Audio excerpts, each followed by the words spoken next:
बिस्मिल्लाहिर्रहमानिर्रहीम। शहनशीन पे तशरीफ फरमा मजलिस इत्तेहादुल मुस्लिमीन के कायद मौलवी शकील साहब, अशफाक सर साहब, मजलिस इत्तेहादुल मुस्लिमीन के जिम्मेदारान, औहदेदारान, इस इलाके के बुजुर्ग शख्सियत, जिम्मेदार हजरात और इस जलसे में आए हुए तमाम नौजवान साथियों, बुजुर्गों और पसे पर्दा सुनने वाली मेरी इज्जतदार माँ और बहनों, अस्सलाम वालेकुम व रहमतुल्लाहि व बरकातहू। कि किसी शायर ने खूब कहा कि कौन कहता है कि मोहब्बत के लिए आइए, कि कौन कहता है कि मोहब्बत के लिए आइए, ये जवानी तो शहादत के लिए आइए, कि कौन कहता है कि मोहब्बत के लिए आइए, ये जवानी तो शहादत के लिए आइए। अपनी गैरत को जरा जगाओ ईमान वालों, अपनी गैरत को जरा जगाओ ईमान वालों। तुम्हारी नस्लें तो हुकूमत के लिए आइए, तुम्हारी नस्लें तो हुकूमत के लिए आइए। अज़ीज़ान मिल्लत इस्लामिया, क्या आप देखते हैं इंतखाबात का वक्त शुरू है, तमाम सियासी पार्टियां, तमाम सियासी पार्टी के कायदीन आपके दरमियान में आ रहे हैं और आएंगे, मगर एक वाहिद आपकी अपनी जमात, आपका अपना लीडर। अल्हम्दुलिल्लाह, हम ये नहीं कहते कि हम आपके दरमियान में अभी आए हुए हैं और आएंगे। और मैं समझता हूँ आपको हैरत और ताज्जुब नहीं होगा कि मजलिस इत्तेहादुल मुस्लिमीन के झंडे और मजलिस इत्तेहादुल मुस्लिमीन के कायदीन को देखकर, क्योंकि अल्हम्दुलिल्लाह जब आपकी तकलीफ थी, आपको परेशानी थी, आपको मजलिस इत्तेहादुल मुस्लिमीन की जरूरत थी, मजलिस इत्तेहादुल मुस्लिमीन के कायदीन, मजलिस इत्तेहादुल मुस्लिमीन के जिम्मेदार और मजलिस इत्तेहादुल मुस्लिमीन के हर दिल अजीज़ामदार अली जनाब डॉक्टर फारूक शाह साहब आपके दरमियान में थे। आपकी तकलीफ को सुना, आपकी परेशानी को सुना और इस तरीके से आपकी तकलीफ और आपकी परेशानी को हल किया जैसे वो खुद की तकलीफ और खुद की परेशानी हो। अजीज दोस्त और बुजुर्गों, अज़ीज़ान मिल्लत इस्लामिया, मजलिस इत्तेहादुल मुस्लिमीन का मौक़ूफ़ और मंशा है कि मुसलमानों की आजाद सियासी आवाज हो। कि याद रखो दोस्त और बुजुर्गों कि आजादी के वास्ते हर समाज, हर कौम ने अपनी सियासी आवाज बनाई, हर समाज, हर तबके ने अपना सियासी लीडर बनाया। अज़ीज़ान मिल्लत इस्लामिया, बड़ी जिम्मेदारी से बोल रहा हूँ कि जिस कौम की आजाद सियासी आवाज नहीं होती, जिस कौम का सियासत के अंदर अपना लीडर नहीं होता, वो कौम की कोई फरियाद नहीं सुनता, वो कौम की कोई सुनाई नहीं देती।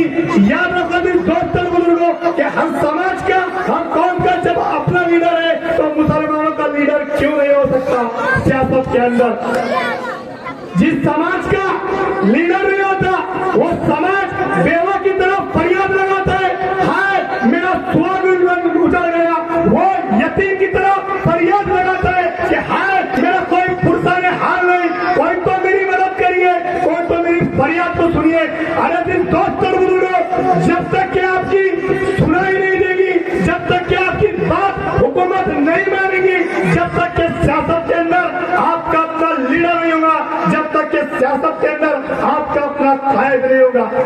आप देखते चाहे वो रियासत हो, चाहे वो मुल्क हो, हर किसी का अपना सियासी लीडर है। चाहे आप बात करो मराठाओं का अपना लीडर, यादव का अपना लीडर, दलितों का अपना लीडर, गुज्जरों का अपना लीडर, सिखों का अपना लीडर, क्रिश्चियनों का अपना लीडर। अरे सियासत में अगर कोई यतीम, कोई लाचार और कोई बेबस है तो माफ करना जिस दोस्त और बुजुर्गों, वो आप और हमें कि हम सिर्फ चौक और चौराहे पर बैठते, हम शादी की महफिलों में बैठते, हम हर होटलों पर महफिल सजाते और हमारे क्या तस्करे होते कि दिल्ली में किसकी हुकूमत बैठेगी, मुंबई में कौन मुख्यमंत्री बैठेगा, अरे इसको टिकट मिलेगा कि नहीं मिलेगा, अरे व्हाइट हाउस में अमेरिका में क्या चल रहा है, ये बातें हम चौक चौराहे पर बैठ कर करते। मगर जब सियासत का वक्त आता तो हम सियासत में हिस्सा लेने से गायब हो जाते हैं। जी दोस्त और बुजुर्ग, मेरा पैगाम है आपको कि छोड़ो तस्करा करना, छोड़ो महफिलों में बातें करना।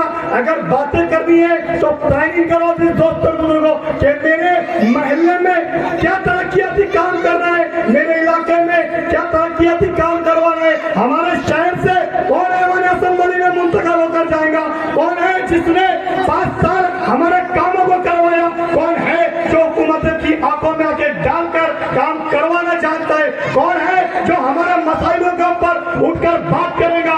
कौन है जो हमारे कामों को हुकूमत से बनवा कर लाएगा? जी दोस्तों और बुजुर्गों, याद रखो जी दोस्तों और बुजुर्गों, ये मुल्क, ये रियासत बड़ी संजीदगी की ओर जा रही है। क्या आप देखते आए दिन मुसलमानों के खिलाफ में कानून बनते, आए दिन मुसलमानों को तरह तरह तरीके से परेशान किया जाता है। अरे मजहब के नाम पर ये मुल्क में कानून बनाए जाते हैं। मैं पूछना चाहता हूँ इस मुल्क के वज़ीर आज़म जनाब नरेंद्र मोदी से, वो कहते हैं कि मैं इंटर पॉलिटिकल साइंस की डिग्री हासिल किया हूँ। अरे आपने कौन सी यूनिवर्सिटी, कौन सी कॉलेज से तालीम हासिल किया कि आप जिसके लिए कानून बनाते उनको एक कानून समझ में नहीं आते? ये लोगों ने किसानों के लिए कानून बनाया, किसानों को कानून समझ आने वाली है। और जमहूरियत ने, इंडियन कॉन्स्टिट्यूशन ने हमको हक और हुकूक दिया हमारे वोट के जरिए, हमारी ताकत के जरिए, हमारे ताल्लुक से फैसले लेने के, हमारी लड़ाई लड़ने के लिए। अरे आप सोचते कि ये पुलिस हमारी फरियाद नहीं सुनती? हाय पुलिस का जुलूम, हाय कोई सरकारी ऑफिसर नहीं सुनता, हाय तहसीलदार नहीं सुनता, हाय कलेक्टर नहीं सुनता, हाय आयुक्त नहीं सुनता। अरे उस वक्त तक नहीं सुनेगा जब तक कि आपका सियासत के अंदर लीडर नहीं होगा, आपका सियासत के अंदर कायद नहीं होगा। जिस दोस्तों और बुजुर्गों, ये इंतखाबात तय करेगा कि परिस्थिति कितने बदलेगी, ये इंतखाबात तय करेगा कि हालात कितने बदलेंगे, ये इंतखाबात तय करेगा कि आपके बच्चे केजी से पीजी तक पढ़ेंगे या नहीं पढ़ेंगे, ये इंतखाबात तय करेगा। अगर केजी से पीजी तक पढ़ेंगे तो सिलेबस क्या होगा, ये इंतखाबात तय करेगा। अगर आप सरकारी नौकरी पर है तो रिटायर के बाद पेंशन मिलेगी या नहीं मिलेगी, ये इंतखाबात तय करेगा।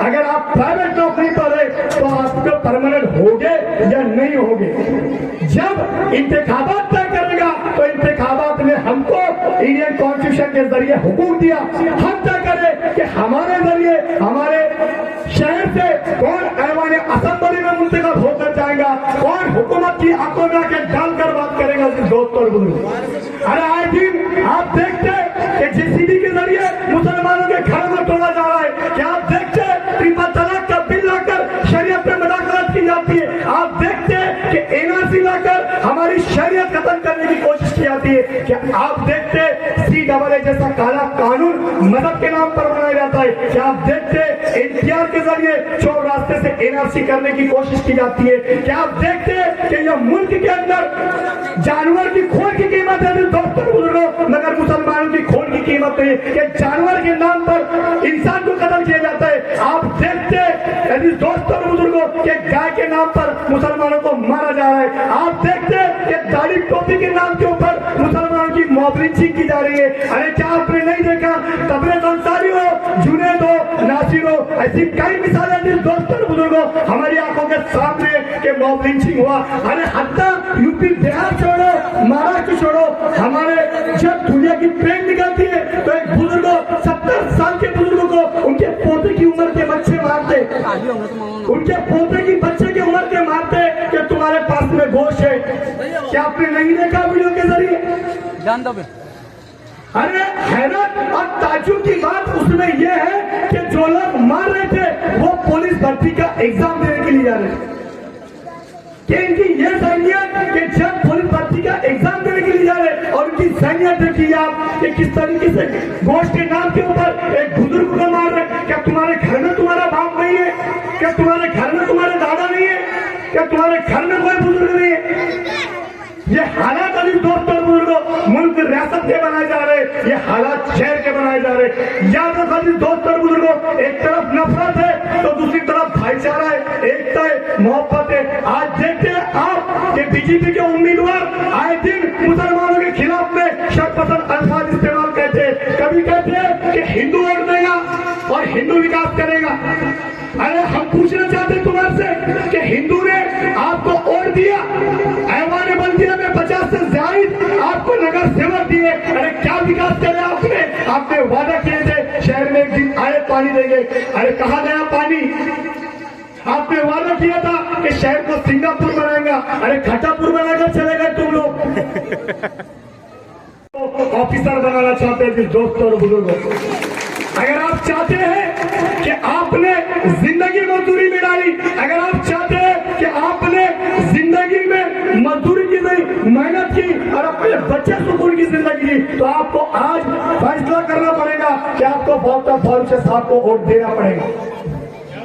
अजीज दोस्तों और बुजुर्गों, याद रखो, हर आने वाला वक्त हमको परेशानी में डालता है। अरे क्या आपने नहीं देखा कि बिनते हुआ की शहजादियों को, फातिमा की करीजों को कॉलेज के बाहर इसलिए रोक दिया गया ताकि वो हिजाब में, ताकि वो शरीयत में कॉलेज और यूनिवर्सिटी में दाखिल होने से पहले बाहर चौक चौराहे पर रोक कर उसकी इज्जत ली जाती है कि आप बुर्का पहन कर आए, आप कॉलेज और यूनिवर्सिटी में दाखिल नहीं गए। ये उसकी इज्जत नहीं ली जाती, उसके माँ बाप की इज्जत नहीं ली जाती थी। दोस्तों बुजुर्गों, ये उम्मत मुस्लिमों को जलील किया जाता कि आपकी बेटी को हम हिजाब पहनी हुए इसके लिए कॉलेज और यूनिवर्सिटी के बाहर रोक देंगे। अरे क्या सोचती नहीं हो माँ, क्या सोचता हूँ बाप, और क्या सोचता हूँ भाई, जिसकी बहन, जिसकी बेटी को चौराहे के ऊपर इसलिए रोक दिया गया ताकि वो हिजाब पहनकर यूनिवर्सिटी और कॉलेज में दाखिल होती। अरे वो माए, वो बाप, वो भाई फरियाद लगाता होगा, आए कोई तो मेरी फरियाद को सुन लो। ए अल्लाह, अब अभी को लश्कर भेज दे, ए अल्लाह कोई उमर बिन खत्ताब भेज दे, कोई खालिद बिन वलीद को भेज दे, जो मेरे लिए उठे, जो मेरी आवाज उठाए, जो मेरे बाजू से खड़े रहकर हुकूमत के कोना के डाक कर कहे कि हिजाब हम तब तक नहीं उतारेंगे जब तक हमारे को शरीयत इजाजत देती है, इंडियन कॉन्स्टिट्यूशन हमको इजाजत देता है। हम हिजाब के साथ में तालीम हासिल करेंगे कि जब एक्सप्रेशन इंडिया की बात होती है, डिजिटल इंडिया की बात होती है, तो हमारी भी एक्सप्रेशन है। दोस्तों बुजुर्गों, हम भी चाहते हैं कि हमारे बच्चे इंजीनियर बने, डॉक्टर बने, वकील बने, IAS बने, IPS बने। याद रखो दोस्तों बुजुर्गों, हम उन हुकूमत के जालिम लोगों से कहना चाहते हैं कि याद रखो, इस मुल्क के मुकद्दर के फैसले हमारे बगैर अधूरे हैं, ये मुल्क की खूबसूरती हमारे बगैर अधूरी है, ये मुल्क की तरक्की हमारे बगैर अधूरी है। जब तक के हम इस मुल्क की तरक्की के अंदर हाथ नहीं बैठाएंगे तब तक के इस मुल्क की तरक्की के चार चांद नहीं लग सकते। दोस्तों और बुजुर्गों, आज फैसला लेना है। अरे ईमेल की हम लोगों ने, ईमेल करके वक्फ बिल को रोकना चाहते थे। अरे दोस्तों बुजुर्गों, बड़ी जिम्मेदारी से कह रहा हूँ, अगर मजलिस इत्तेहादुल मुस्लिमीन के 10 से 15 खासदार होते तो आपको ईमेल करने की जरूरत नहीं पड़ती थी। ये ईमेल करना पड़ा हमको इनको जिताने के बाद में। खासदार का इलेक्शन आया, जश्न मनाया आप लोग कि हमने बीजेपी को हरा दिया। अरे क्या आपने सोचा रात की तन्हाई में बैठकर कि 48 जगह में से एक भी मुसलमान जीत कर नहीं आया?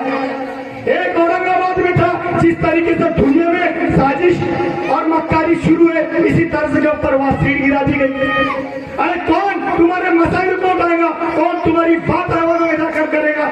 अरे अगर ऐवानों में तुम्हारे लोग ही नहीं रहेंगे तो कौन तुम्हारी बातों को उठाएगा? क्या आपने नहीं देखा, रमजान महीने में ये मौलवीगंज बाजार को पुलिस प्रशासन के जरिए रोजाना 10 बजे बंद करने की कोशिश की जाती थी। आपके अपने आमदार आली जनाब डॉक्टर फारूक साहब ने कलेक्टर ऑफिस में नुमाइंदगी की, तमाम पुलिस स्टेशन के PI को बुलाया, तमाम जिम्मेदारों को बुलाया और ये बाजार को चलवाया और कहा कि हम दिन भर रोजे की हालत में रहते, रात में 12 बजे तक तरावी पढ़ते, अगर हम 12 बजे तक इबादत करेंगे तो उसके बाद में हम सहरी की तैयारी कैसे करेंगे? ये वही जान सकता जो सवेरे में सहरी के लिए उठता, तो दिन भर 15 से 17 घंटे रोजा रखता। ये उसी को समझ आएगा कि तकलीफ और परेशानी क्या होती है। अजीज़ान मिल्लत इस्लामिया, बातें और भी है, मसाइल और भी है। कहने का मतलब ये है कि आज आपको मजबूत फैसला लेना पड़ेगा और धुलिया शहर के हदील अंदर आली जनाब डॉक्टर फारूक साहब को जीता कर भेजना पड़ेगा। मेरे बाद भी मुकर्रर बाकी है। मैं शेर के साथ में मेरी बात को मुकम्मल करता हूँ कि निकलो घर मकानों से, कि निकलो घर मकानों से, लड़ो इन बेईमानों से, कि निकलो घर मकानों से, लड़ो इन बेईमानों से। हमारे आबाद वो साथ लड़े थे गोरों से, कि हमारे आबाद वो साथ लड़े थे गोरों से। हम लड़ेंगे इन चोरों से, हम लड़ेंगे इन चोरों से। उन्होंने कहा कि आमदार साहब कि हमारे पास में इतना पैसा नहीं है कि हम 5-6 किलोमीटर दूर नया का हॉस्पिटल हम जा सके। हमारे घर हम लोग गरीब लोग हैं, हमारे डिलीवरी का मसला आता है तो हमारे पास रिक्शा का भाड़ा नहीं होता है। अगर औरतों खवातीन का अगर कोई मसीहा इस धरती को बरधूलिया के अंदर होगा तो डॉक्टर फारूक साहब होते। उन्होंने जबानी खर्चों से काम नहीं दिया, बल्कि धूलिया से सिविल जो पुराना सिविल हॉस्पिटल है वहाँ पर 200 बेड लाकर रखा और पूरे दुनिया के मुसलमान नहीं बल्कि हिंदू, मुस्लिम, सिख, ईसाई सारों के लिए 200 बेड लाकर वहाँ पर काम कर दिया। कैसा काम करने वाला आमदार। यही नहीं, जाम के मल्ले का एक बुजुर्ग डॉक्टर फारूक साहब के पास में आते हैं, आकर कहते हैं कि साहब मेरी बेटी की शादी थी, मैंने किसी से पैसा कर्ज लिया था, मैंने पैसा कर्ज लिया था। आने दो साहब आ रहे, अब बात भी सुनकर साहब आएंगे फिर।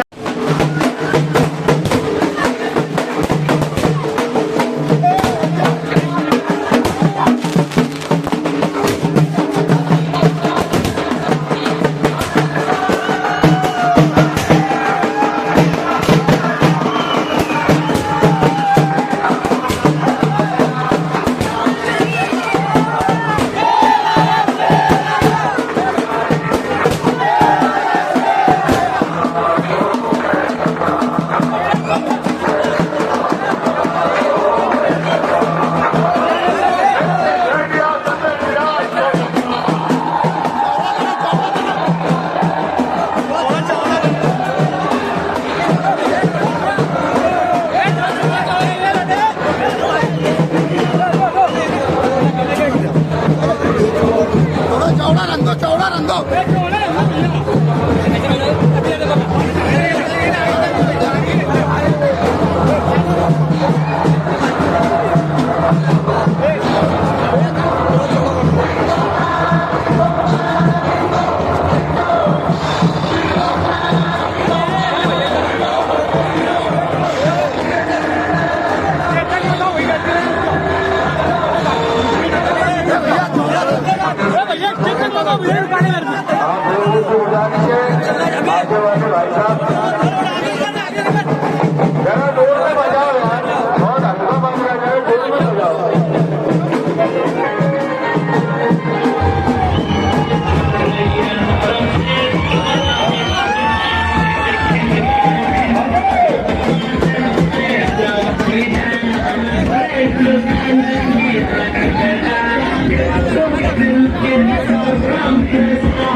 दबदबा हर्षू हमारा था, तन्हे तन्हा मुकाबिल रात पे जुगनू। चौथी लाइन पर तालियां बजाकर साहेब का इस्तेमाल करना के बनाए कापती थी दबदबा हर्षू हमारा था, तन्हे तन्हा मुकाबिल रात पे जुगनू हमारा था। मुखालिफ धड़कनों से पूछ लीजिए चक्र आलम, हजारों दुश्मनों के सामने टीकू हमारा था।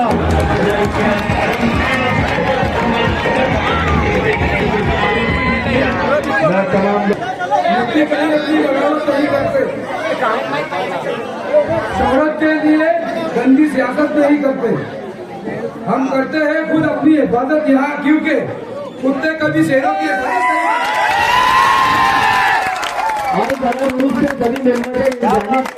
नहीं जाती है कि सब पीछे जाके बैठ जाए।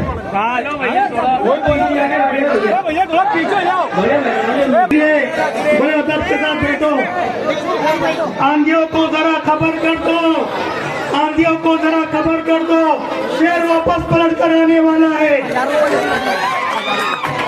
और देखो बात ये चल रही थी कि उन्होंने ये कहा कि मेरे पैसा खत्म हो गया और मैंने सूद को पर पैसा लिया है, वो मुझे बहुत परेशान कर रहे हैं। आमदार फारूक साहब ने उनसे कहा कि आप फिक्र मत करिए, उनका नंबर लिया और उनको फोन किया और उनसे कहा कि अब अगर तुम इन बड़े मियाँ को फोन करोगे तो तुझसे बुरा कि मुझसे बुरा कोई नहीं होगा। उसके बाद से उन्होंने फोन नहीं किया और डॉक्टर फारूक साहब ने इसी तरीके से दुनिया के अंदर गरीबों के लिए, यतीमों के लिए शादी का इंतजाम किया।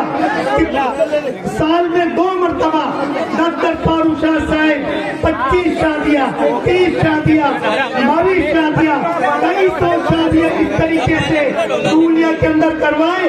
100 लड़की वालों को खाना भी देते थे, 100 लड़कों वालों को खाना और पूरा दहेज का सामान अपनी जेब से डॉक्टर फारूक साहब दिया करते थे।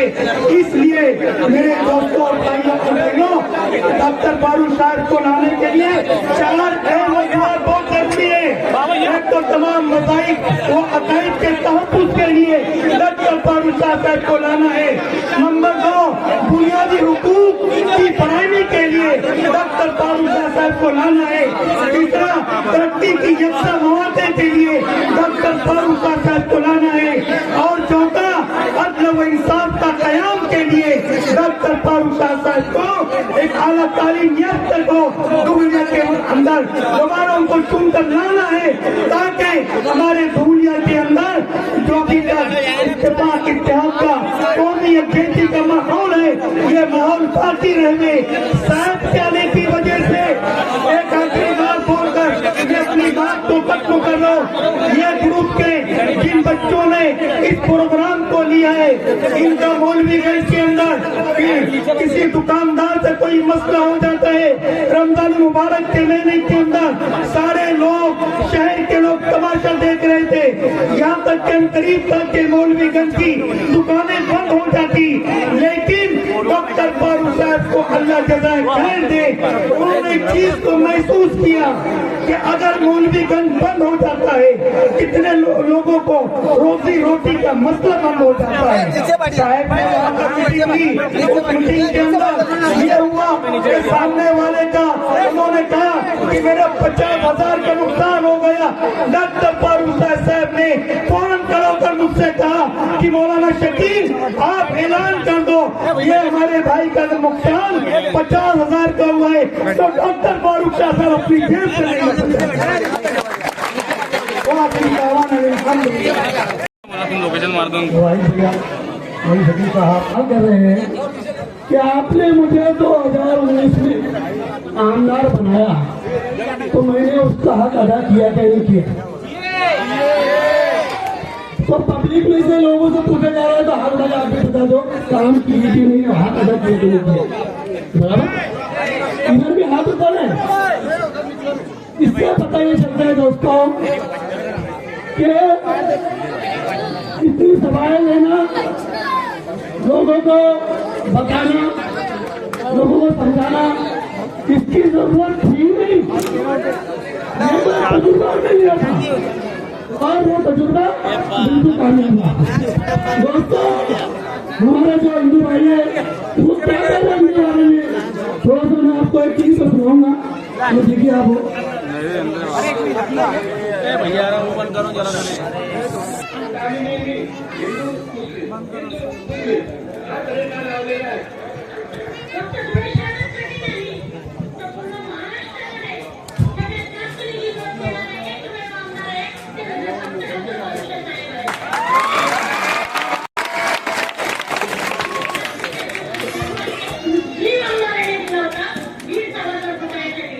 आपल्याला कुठलाही जातीवाद न करता आपल्याला सर्वांचं काम करायचं आहे आणि पुढे शहराचा सर्वांगीण विकास कसा व्हावा त्यासाठी आपल्याला प्रयत्न करायचा आहे। दोस्तों, ये तो ये शुरू के आगे होगी कि जाने दो, तो मामला पूरे शहर का वही है कि हर जगह जो है आमदार साहब के काम को देखकर हर कोई चाहता है कि आने वाले 5 सालों में हमको यही आमदार चाहिए। लेकिन दोस्तों मसला यहाँ खड़ा हुआ है कि जो लोगों की कई सालों से दुकान चालू थी, हमने 2019 को बंद कर दिया। 2019 से बंद कर दिया दोस्तों। अब वो दोबारा दुकान चालू करने की कोशिश कर रहे हैं और हम लोग चालू होने नहीं देंगे। बराबर दोस्तों, ये वो लोग हैं जो 30 सालों से हमको कौम के हमदर्द और कौम के जो चाहने वाले, कौम के जिम्मेदार कहते थे और हम इनके पीछे चलते थे, हम इनके पीछे चलते थे दोस्तों। लेकिन आज देखिए कैसा माहौल है, कैसा मामला है दोस्तों। आज ये हमारे साथ नहीं आ सकते तो कम से कम एक कोपरे में खामोश बैठे होना, एक कोपरे में खामोश बैठना चाहिए। तो भी हम जो है मानेंगे उनकी, हाँ कुछ तो हक अदा किया। लेकिन दोस्तों बड़े अफसोस के साथ कहना पड़ रहा है 2019 में इन्होंने आमदार साहब को गिराने के लिए और ये चुन करना है, कितनी कोशिश की दोस्तों बताइए, कितनी कोशिश की। और जितने भी दुनिया शहर के बड़े बड़े लीडर है, जिनको भी बड़े घर के लीडर, सारे उधर बराबर दोस्तों। और मैं और आप ये पब्लिक एक तरफ थी और दोस्तों उनकी बात किसी ने नहीं सुनी, किसी ने नहीं सुनी। और हमने एक तरफा जो है पूरा जो है मतदान वोटिंग जो है पतंग को दिया और पतंग छूट गई दोस्तों। और वही चीज दोस्तों अभी हमको आने वाले दिनों में करना है, ये दूसरे मुकर्रर ने भी कहा, बराबर दोस्तों।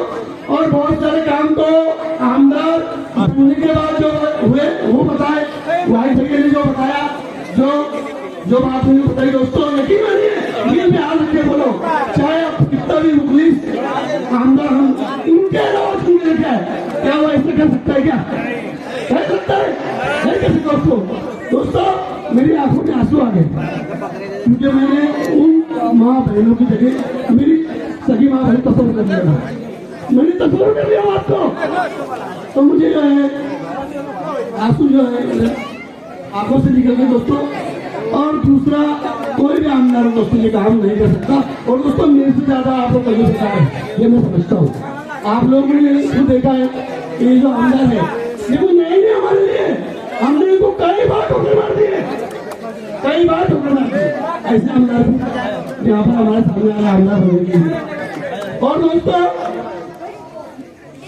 जो एक आमदार है वो तो ऐसा कहता है कि भाई ये काम इतने सारे किए, जिसकी सामान्य तारीफ कर रहा है, हमारे हिंदू भाई तारीफ कर रहे हैं, सिख भाई तारीफ कर रहे हैं, बहुत जो है दलित समाज के लोग तारीफ कर रहे हैं दोस्तों।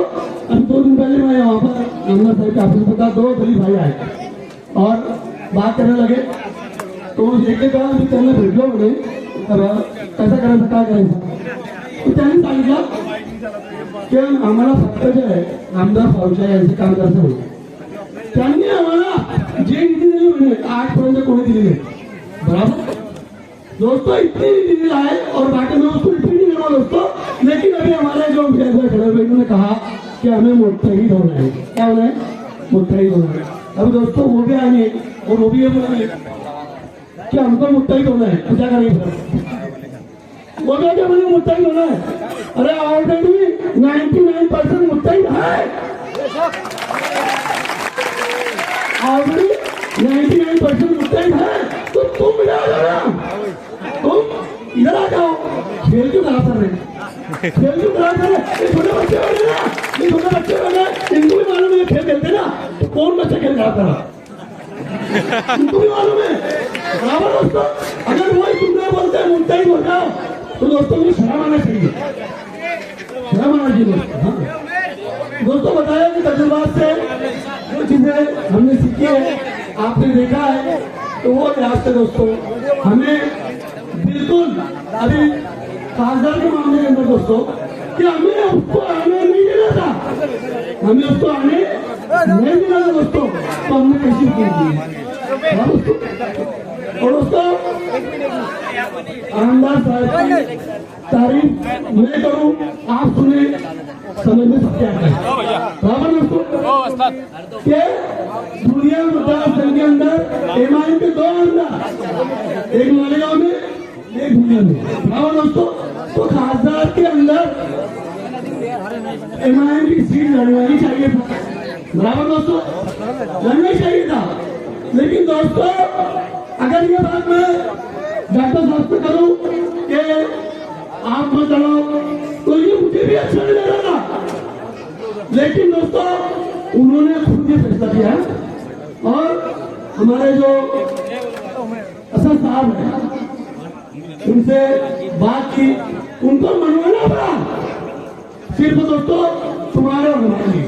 हाँ दोस्तों, अगर कोई मुफादपरस्त सियासतदान होता, मुफादपरस्त जिससे भी लोग आने वाले हैं, मुफादपरस्त दोस्तों, अगर कोई सियासतदान होता तो सीधा सीधा ऐलान कर देता एमआईएम का आदमी रहेगा, बराबर दोस्तों। हाँ? जो बात करते हैं ना, ऑफर तो यह मिलने वाला था और इतना बड़ा ऑफर मिलता क्या, मत पूछो। हाँ दोस्तों, जो बात करते हैं उनको समझ में आना चाहिए। लेकिन दोस्तों बगैर उसके जो उसको ठुकरा दिया गया कि नहीं, कोई बात नहीं, और एमआईएम की सीट इस जगह नहीं दी गई। दोस्तों अभी जो आने वाली 20 तारीख है उसके अंदर जो है ये यहाँ का के जो लड़के हैं, मैं आपसे मुखातिब हूँ, आपका जज्बा मैंने देखा हूँ। अभी इतना बड़ा जलसा आपके लिए एक मिसाली जलसा है। अब करना क्या है, 20 तारीख के दिन जितने भी अपने लड़के हैं नौजवान, सबसे पहले 8 बजे उनकी ड्यूटी होना चाहिए, ये मेरी चीज है। और साथ में हमारे घर वालों की भी होती 8 बजे हो जाना चाहिए, चाहे 2 घंटे हमको कतार में खड़े रहकर वोट न करना पड़े। है समझो तो ये जैसे का मकसद है। वोट तो सभी देंगे, लेकिन किस अंदाज में देना है, मेरी माँ बहन की बात सुन रही है, तो आपको ये करके बताना है ताकि लोग आसपास के इलाके वाले और दिगर इलाके वाले ने पूछना चाहिए क्या बात है, गोली गई और 9,000 के अंदर तो बहुत ज्यादा हुई है सुबह 8 बजे से, वो मार रही है दोस्तों, और वो मार पड़े दोस्तों, उसकी नताइज हम लोग जरूर देखेंगे दोस्तों। इतना कहते हुए मैं आपसे बताता हूँ, हमको जो है जिस तरह में 2019 में एक कारनामा नाम के, वैसे ही जो है दोस्तों 2024 में हमको एक मरतबा सिर्फ वोट देके इनको आमदार बना दो। 5 साल तक दोस्तों काम करते रह गए, और अगर ऐसा नहीं किया दोस्तों तो हमारा बहुत बड़ा नुकसान हो जाएगा, इसको हम समझें। मस्जिद इत्तेहादियों में इस्तेकबाल करते हैं कि इबादतों के मुताबिक मैं काम करता हूँ, मेरा उसूल है पहले सलाम करता हूँ। इबादतों के मुताबिक मैं काम करता हूँ, मेरा उसूल है पहले सलाम करता हूँ। मुखालिफत से मेरी शख्सियत संवरती है, मैं दुश्मनों का बड़ा एहतराम करता हूँ।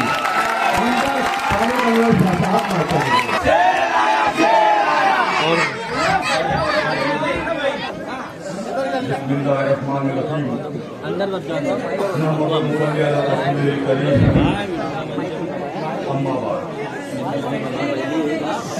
मैं रुका नहीं, मैं थका नहीं, किसी और के आगे झुका नहीं। मैं रुका नहीं, मैं थका नहीं, किसी और के आगे झुका नहीं। मुझे रब ने जो भी अता किया, मैंने अपना फर्ज अदा किया।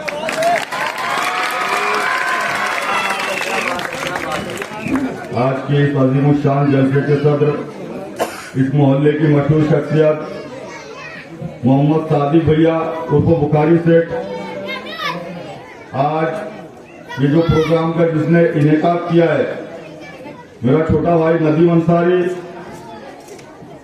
जावेद बाबा, उमर असलम, स्टेज पर मौजूद मौलवी शकील अहमद कासमी साहब, मोबिन भैया पुट्टे वाले, वाहिद भैया, यहाँ पर मौजूद हमारे नगर सेवक नासिर पठान, नगर सेवक मुख्तार बिल्डर, सभी साथियों, बुजुर्गों और दोस्तों, और पर्दे के पीछे बैठी हुई मेरी माँ और बहनों, सबसे पहले मैं आप सभी लोगों का तहे दिल से शुक्रिया अदा करना चाहूंगा कि आज से 5 साल पहले आप तमाम लोगों ने मुत्तहिद और मुत्तफिक होकर मेरे लिए दुआएं की थी, मेरे लिए मेहनतें की थी, मुझे अपने कीमती वोटों से नवाजा था, और उसी की वजह से हिंदुस्तान आजाद होने के बाद पहली मर्तबा इस धुलिया शहर से एक मुस्लिम आमदार चुनकर आया था।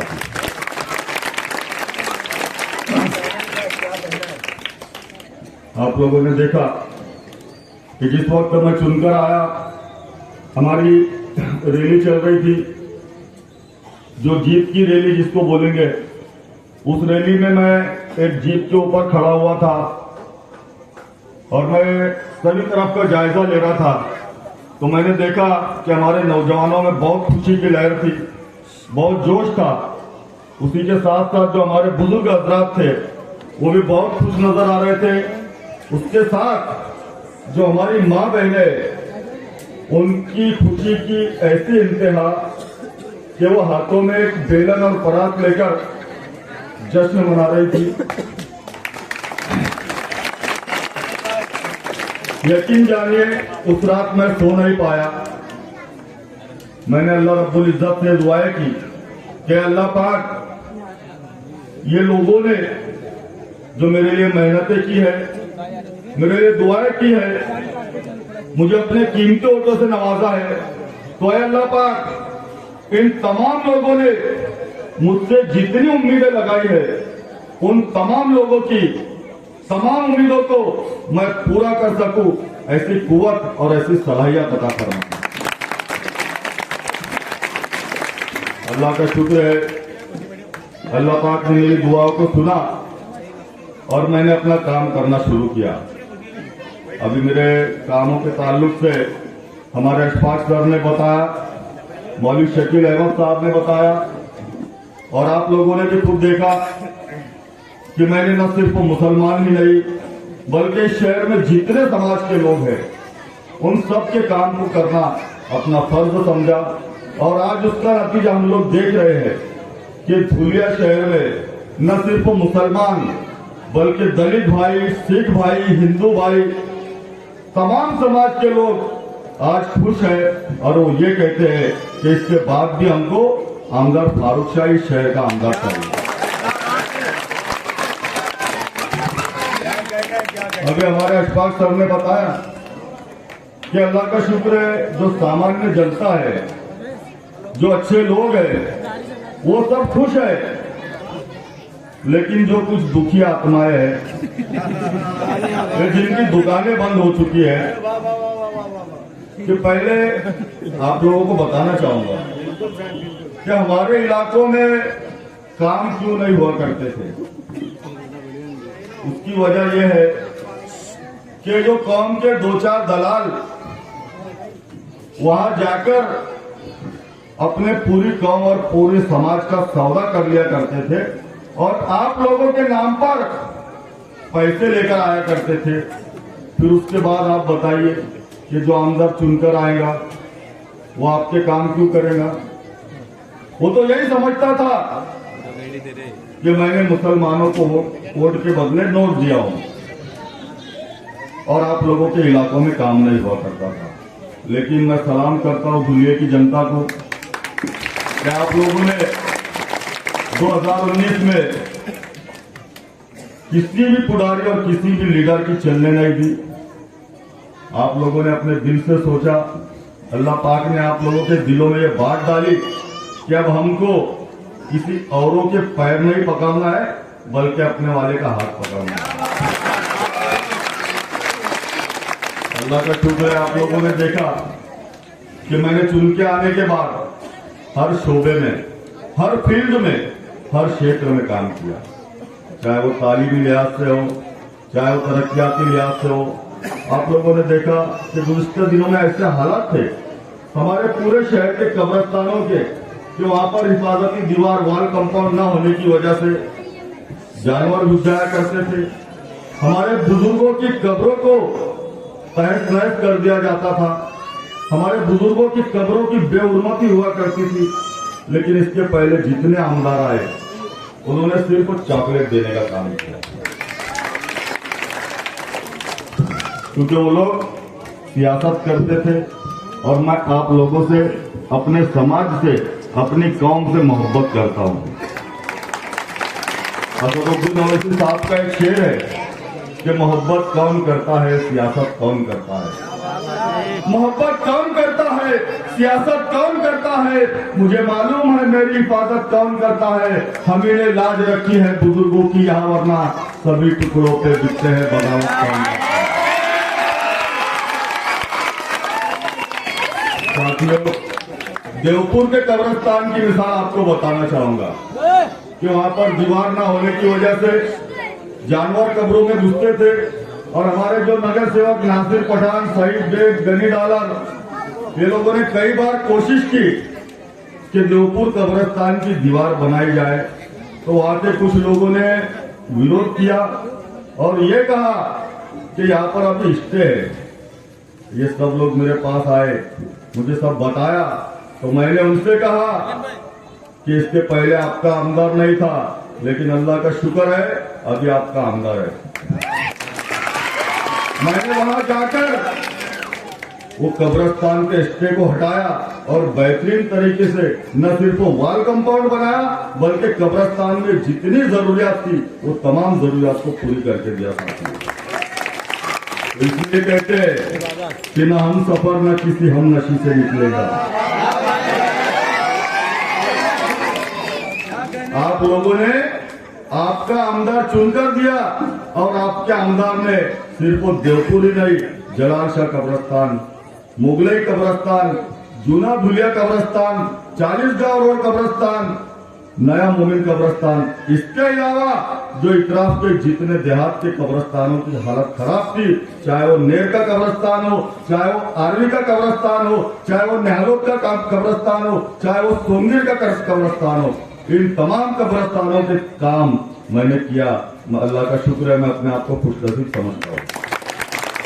फिर शायर कहता है कि न हम सफर न किसी हम नशी से निकलेगा, न हम सफर न किसी हम नशी से निकलेगा, हमारे पांव का कांटा हमी से निकलेगा।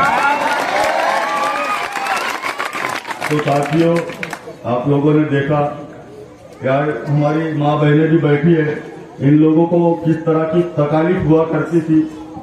राशन कार्ड बनाने के लिए हमारी माँ बहनें 2-2, 4-4 साल घुमा करती थी, कई एजेंट को पकड़कर उनको 2-2, 4-4 हजार रुपए देती थी, लेकिन उनके राशन कार्ड नहीं बनते थे। मैंने ऐलानिया कहा, अल्लाह का शुक्र है मेरे ऑफिस से जितने लोग आए, कई हजारों लोगों के राशन कार्ड हमने मुफ्त में बना के दिए, कई हजारों लोगों को हमने अनाज शुरू करके दिया। अभी मौलवी शकील अहमद साहब ने एक वाकया बताया कि भाई हम लोग साल में 2 मरतबा इज्तिमाई शादियां करते हैं, उसमें सभी मुस्तहिक और गरीब बच्चियां जिनके माँ बाप नहीं हुआ करते, ऐसी बच्चियों को हम लोग उनका निकाह कराते हैं, उसको दहेज देते हैं, उनका खाना दाना सब करके हम लोग एक भाई एक बाप समझकर अपना फर्ज अदा करते हैं। कहना चाहूंगा कि पिछले वक्त में एक मरतबा का वाकया है कि हमारे अंसार नगर के और मौलवीगंज की कुछ औरतें, वो अनिल गोटे जब आमदार था उसके पास गई, बोले अन्ना हमारे यहाँ पानी नहीं आता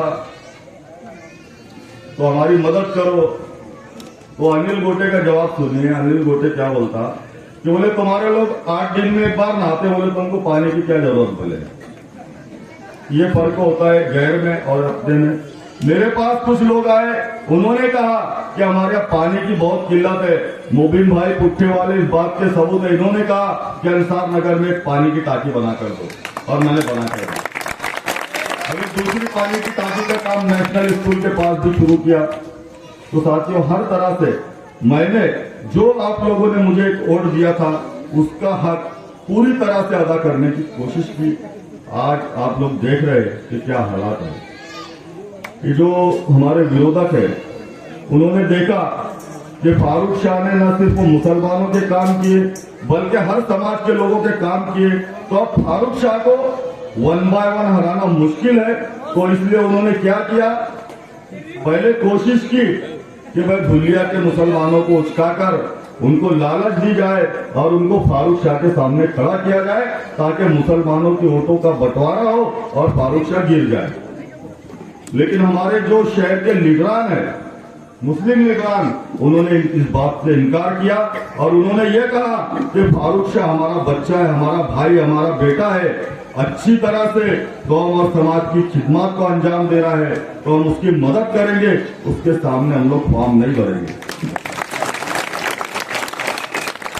फिर उन्होंने क्या किया, बस दिल्ली से कोई तैयार नहीं हुआ तो पुणे से लेके आए एक पार्सल उठा के।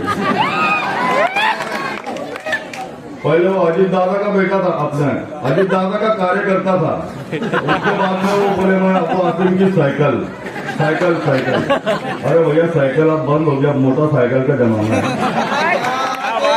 तो मुझे यकीन है मेरे कौम और समाज के लोगों को ये मालूम है कि इसको भाजपा ने पैसे देकर खड़ा किया और इस साइकिल को अभी ये पंचर कर दिया गया है, अल्लाह का शुक्र है। तो मेरी कौम ऐसे आवले बावले के सामने ऐसी बातों में नहीं आने वाली। उसके बाद आपने देखा था कि हमारे सामने 2 उम्मीदवार हैं, एक तो वो काला बंदर, वो योगी के औलाद बनता,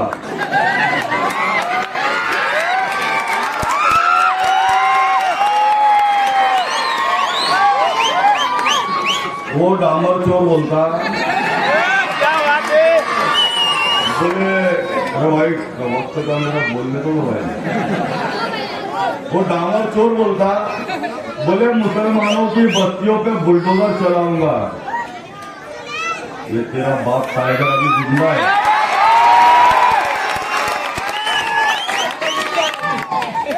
पिछला रिकॉर्ड मालूम है ना? अभी आमदार हूं इसलिए बहुत लिहाज से रहता हूं भाई, तो उसका गलत मतलब मत उठाओ।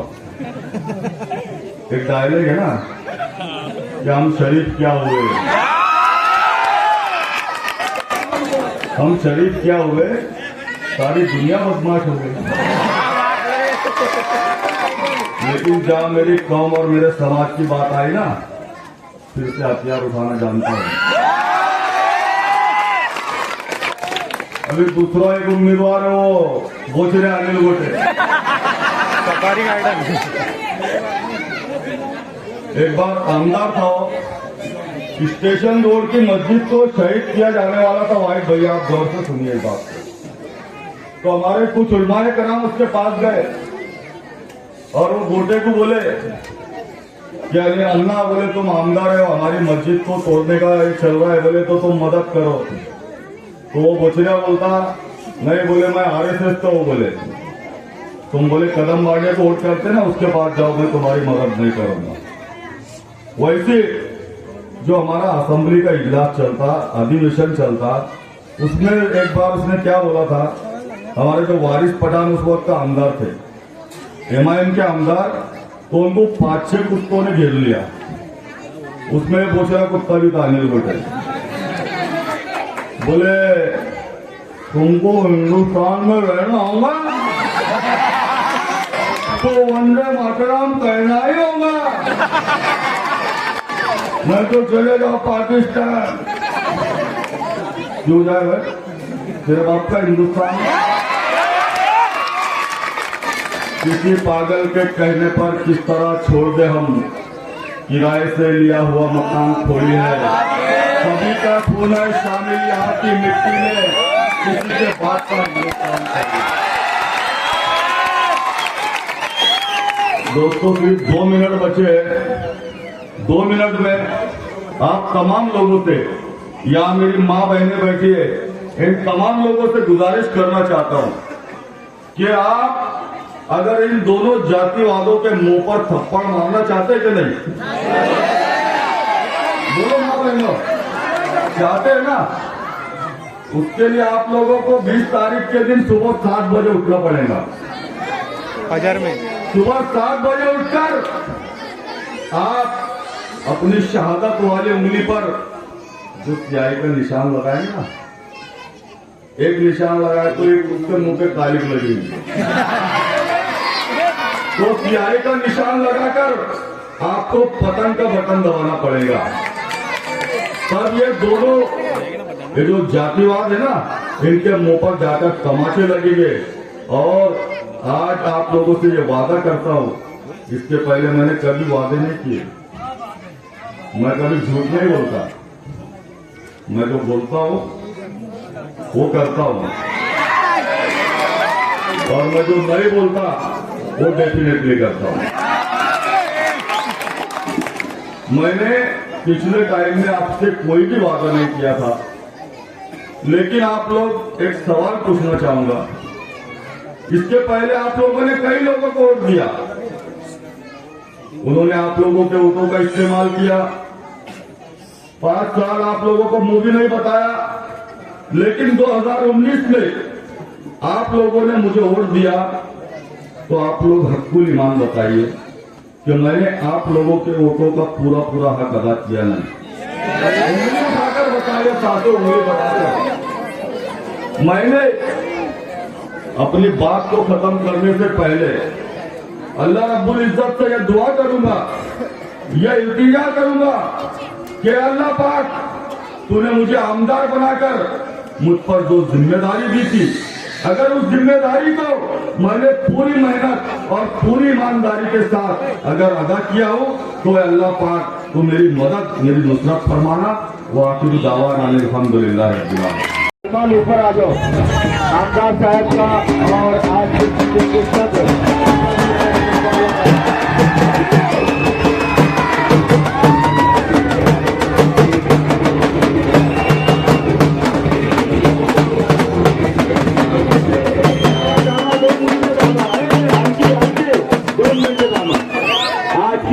इस कॉर्नर मीटिंग के कार्यकर्ता, हमारे कर्ता धर्ता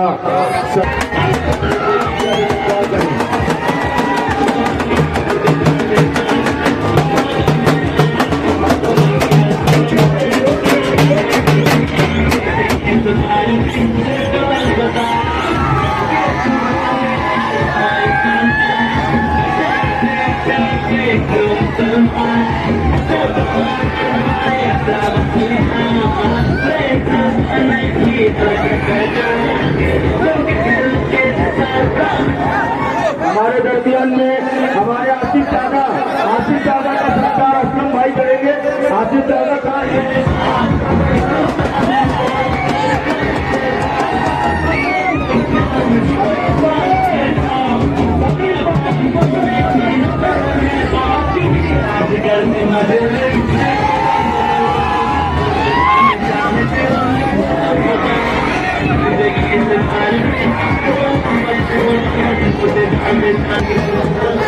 आसिफ दादा का इस्तेमाल असलम भाई को आपको किया जा रहा है। असलम भाई को आपको